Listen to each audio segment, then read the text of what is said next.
Good afternoon. Good afternoon. Okay. Let's go on the record. Yes, Donohue, 545-232. Counsel your appearance and bar numbers. Good afternoon, Your Honor. Peter James, 10091, legal aid counsel for plaintiff Susie Lozano Donohue. Thank you. Amanda Roberts, bar number 9294, on behalf of Jerry Donohue, who is present in the courtroom. Okay, so you're still on the case, Mr. James. I informed the court I was not going to withdraw before this hearing. We're not, okay. Do you plan on withdrawing or? Shortly hereafter. Okay. But I said I would be here for this hearing. Would there be any objection? No, I think we already took care of it last time, that he could just file a standard withdrawal. Notice of withdrawal. Yes, Yeah, he it's found faster than an order.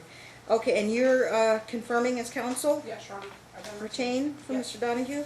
And I've tendered a $5,000 check to Ms. Roberts. I received it Okay, today. and you received your 5? Yes.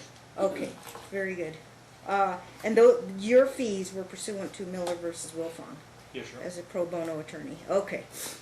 This is status check. Anybody want to go first on accountings or other issues? I think we're on the same page with the quiet title. I think we always have been. With, what's the mom's name? Why Why that? that? But Whitevetta, yeah, it's an unusual the name. quiet titles as to the Paolo House, Yeah. Brown. For purposes of And protecting the community property interest in the house. Okay. I proposed a complaint to the court in the brief that we were supposed to do. I have now talked to some civil attorneys and have the other claims of action. We need a breach of contract because there is a written contract. We need quiet title. We need breach of the good faith covenants and fair dealings. Fair dealing, yeah. Unjust enrichment. So Yeah. I'm in the process of completing that complaint. I was working on it when you came in. So you're filing downtown instead of interpleading here? No, we're asking you to interplead Oh. here so that it's cleaner. Pursuant to Landreth versus? Malik. I believe Malik. that's most efficient, Your Honor. Yeah. Because it's already at issue in this litigation, and all of their claims would be subject to the lis pendens in this action anyway. Okay. They've already filed in this action, actually, Your Honor. I don't know if you recall that, but they filed some notice of conveyance saying that you don't have jurisdiction.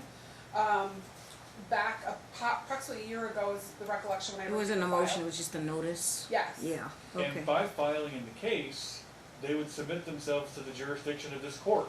And candidly, That was my next thought. I briefed it Yes. for you. NRCP 21, NRCP 14, all allow you to sign orders to bring them into the case, and I've already given you a proposed But you know order. what was filed first? A JPI probably. Was there official JPI on file? I don't know if there was or not.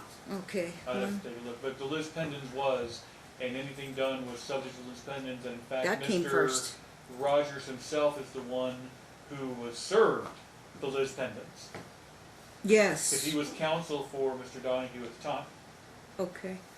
The only Okay. thing with that order that I had submitted, which I'm on my firm's website or firm's database right now, Yeah. but what we need to do is include the guarantor on the Paolo House, which is Leticia Castro, as a third-party defendant.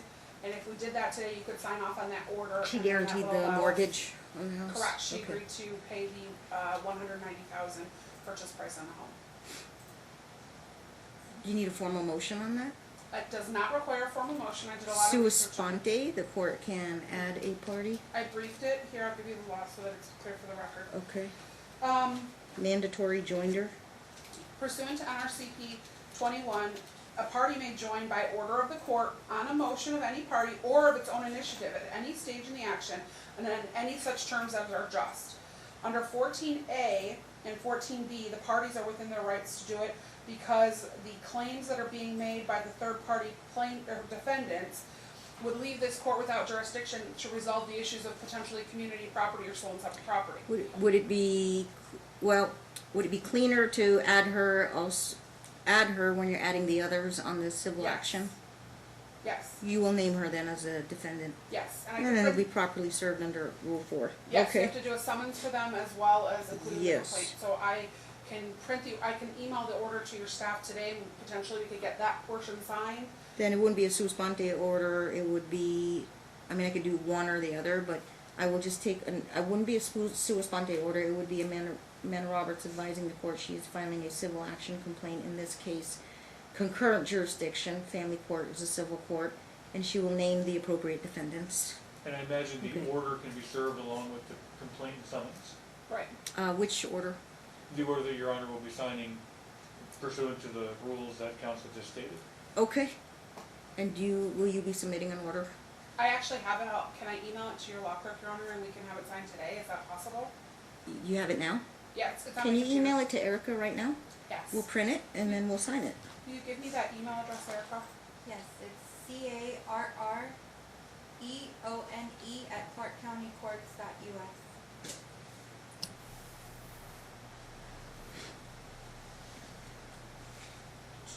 I would assume you agree with me, Peter, that we have to include Letitia as a defendant. Yes, you gotta add all. She's on the proper- mortgage I'm of gonna that add her- property. Yeah, I'm gonna add her real quick. And She's then an I- interested party. Okay. Our trial date's January Sure you have the rows and 23rd, 24th. Day one is a half day on custody. The next day is a full day on property that's alimony. I don't think we'll get custody done in a half day once the case resolves, but just a heads up that it's 1.5 days reserved for this case. Likely we're gonna be pressing on with custody till it's finished. And then we'll do the property and debts. So the other thing I brought for you, Your Honor, today is the order They might appointing Dr. Holland. want She additional still has not things. been appointed. We reserved 10,000 for her in Mr. James' We trust reserved account. 8,000 was the amount that we all discussed. Okay, 8,000 was reserved for Dr. Holland. Well, I signed a referral order, did I not? You did not. Oh, So okay. I did an order. I've got it here for Dr. Holland if you want to sign Email that. that to Erica and I'll Yes. sign it, and then they'll sign up with Dr. Holland. We've got until January to get that evaluation done. Which, Your Honor, there is another issue that wasn't briefed. I don't think council is going to object to this. Upon my withdrawal, since he's now appeared in the case, I'll provide an accounting and a check to Ms. Roberts. For the so balance. So she can hold the funds in her trust account. They're gonna switch attorney trust accounts since one attorney is withdrawing, so whatever's in Mr. James' account, he'll send it to Ms. Roberts' trust account. That's fine, Your Honor. Trust account to trust account. Okay, thank you for noting that. What's the next issue? Jerry did bring for me today, you asked for a statement for the Bitcoin. I have that. I Okay. only have one copy. He brought it today, so if you want to make a copy, Yeah, let's make copies and then, I can date stamp it later. okay, and then we'll discuss it. Okay, well, let's recess for 2 minutes so we can get the copies. Any other copies you need made? No, Your Honor. Okay.